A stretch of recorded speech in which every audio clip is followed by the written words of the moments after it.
Bonjour, eh bien cette année le Père Noël est passé un peu en avance à la bourse et c'est M.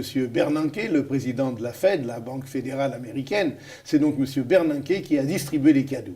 Vous savez que l'économie américaine, malmenée par les crises successives, comme nous d'ailleurs, eh bien cette économie américaine était depuis longtemps dopée par des mesures éminemment accommodantes. C'était nécessaire, il fallait pouvoir passer le cap avec le moins de dommages possible et les autorités américaines ont particulièrement bien travaillé.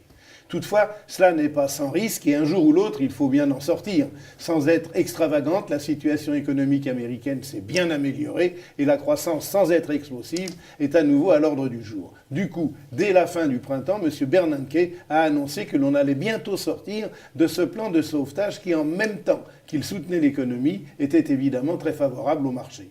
Cette première annonce, peut-être un peu brutale, a été bien mal accueillie par les marchés. Partout, les marchés, les actions ont baissé et les taux ont monté. Il y avait péril en la demeure et depuis 6 mois, la Fed nous habitue, elle nous façonne à l'idée que c'est inéluctable, il faut le faire, que l'on ne peut rester sous dopage indéfiniment. La bourse l'a bien compris, mais ce qu'elle déteste le plus, vous le savez, c'est l'incertitude. Elle s'était faite à l'idée qu'il était nécessaire de revenir à une situation normale, mais aucun calendrier, aucune méthode, aucun plan n'était annoncé. Et elle commençait, sentant l'échéance imminente, à se faire réellement du souci. Cela explique, avec le besoin de souffler un peu, parce qu'on avait beaucoup monté, l'indécision, voire la mauvaise humeur des marchés depuis début décembre. Conscient de cela, M. Bernanke s'est donc décidé, au cours de la dernière réunion de la Fed, mardi et mercredi dernier, les 17 et 18 décembre, à bien mettre les choses au point.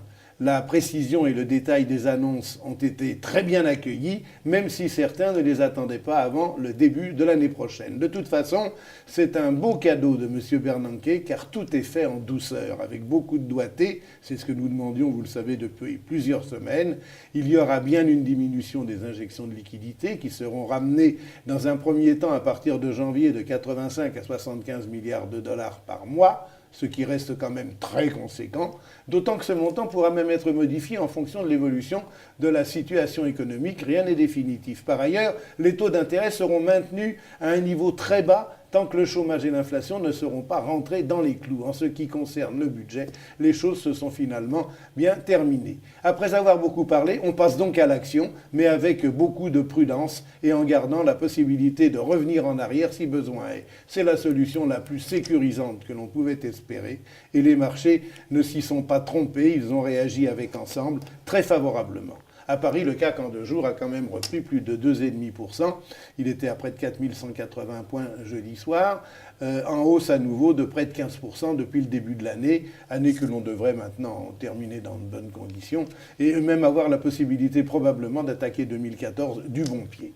Alors, Jean-François, en ce moment, tourne en province pour nous faire mieux connaître. Alors, Frédéric, c'est à vous que je demande, ces événements très importants qui viennent d'arriver peuvent avoir de par le monde, sur les secteurs économiques, voire sur les pays, voire plus en détail même sur certaines valeurs, peuvent avoir des incidences très diverses. On commence donc, si vous le voulez, par les incidences géographiques. Quels seront les pays les plus favorisés, voire les plus touchés ? Eh bien, Jean-Pierre, je vais faire un petit tour d'horizon des différentes régions du monde. Je vais commencer par les États-Unis. Donc les États-Unis, la croissance s'accélère. On a vu que le taux de chômage était à 7%, son niveau le plus bas depuis fin 2008. Et la croissance au 3e trimestre s'est améliorée à 3,6%. Ils ont de la chance. Hein. Absolument. C'est dans ce contexte que la Fed a pris les mesures dont vous venez de parler. Et elle a d'ailleurs précisé que la croissance aux États-Unis était plus solide et que le risque de rechute du malade était plus faible. Ce qui est positif. Quand les États-Unis vont bien, eh bien, ça veut dire qu'il va certainement y avoir un effet sur le reste de l'économie mondiale, ce qui augure de bonnes choses pour l'année 2014. Maintenant, si je passe à l'Europe, l'Europe, elle redémarre, plus lentement, avec du retard, mais tout de même... On a eu ce matin une mauvaise nouvelle, hein, quand même. L'Union européenne a été dégradée par Standard & Poor's, elle a plus sur 3 ans. Oui, absolument. Bon, à relativiser, nous pensons. Et par ailleurs, ce que je vous disais, les indicateurs macroéconomiques en Europe sont positifs et indiquent une amélioration de la tendance en Europe. Maintenant, si on passe aux pays émergents, là, la dynamique de croissance est plus faible. Et là, il va falloir surveiller les mesures de la Fed et l'impact qu'elles pourront avoir sur les taux longs américains. Pour le moment, la hausse des taux longs américains a été contenue et la Fed a précisé ce que vous venez de dire, qu'elle souhaitait maintenir un environnement de taux bas pour les prochains mois. Donc on espère un environnement stable pour 2014, voire une partie de l'année 2015.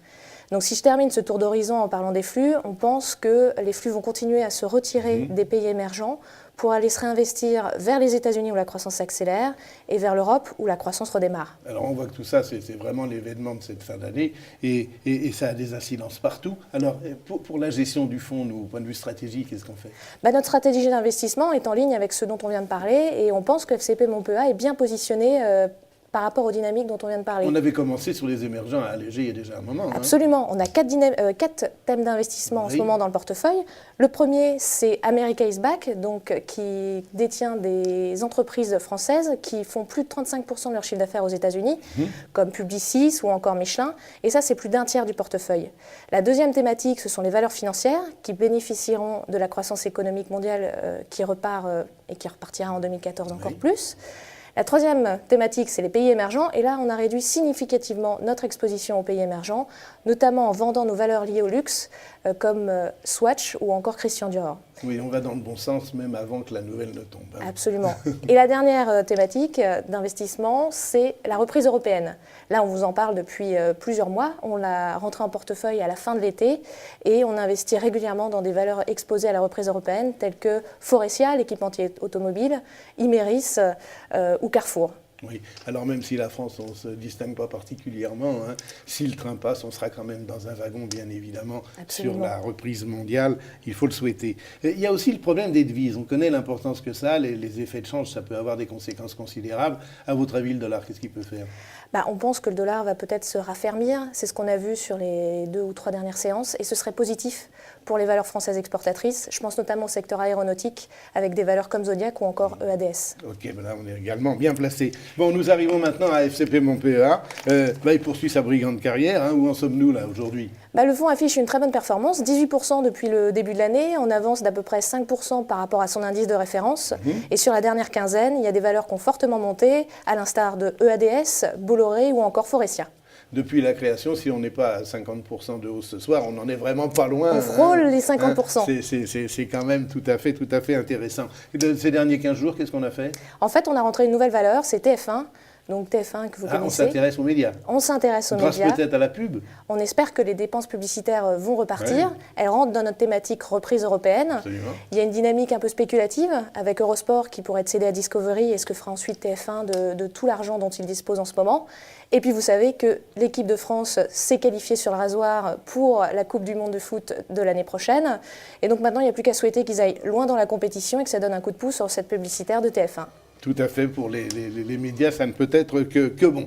Donc, je voudrais vous souhaiter à tous d'excellentes fêtes de fin d'année. Nous nous retrouverons, nous, tout à fait au début de 2014. Nous ferons un bilan de l'année 2013 complet et de l'année terminée. Et puis, nous verrons comment peut évoluer 2014, mais on a plutôt assez bon moral.